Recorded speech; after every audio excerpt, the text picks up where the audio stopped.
Syederelun ratusan warga Rohingya kembali terdampar di tepi pantai di Kecamatan Muara Tiga Laweng Pidi pada Selasa 14 November 2023 sekitar pukul 11.30 waktu Indonesia Barat.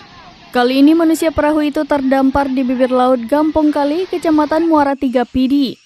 Sekretaris Panglima Laut Pidi, Marvian, kepada serambinews.com pada Selasa 14 November 2023 mengatakan para pengungsi yang terdampar di pantai Gampong Kali ini didominasi oleh anak-anak.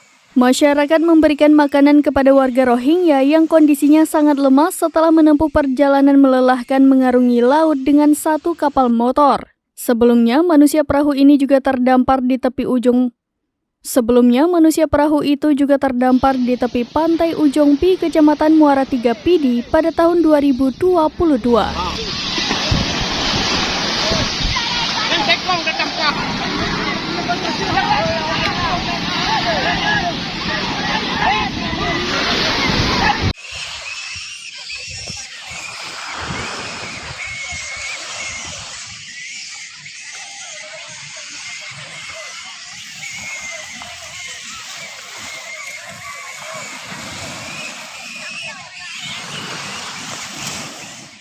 Dari Pidi, Muhammad Nazar, serambinews.com.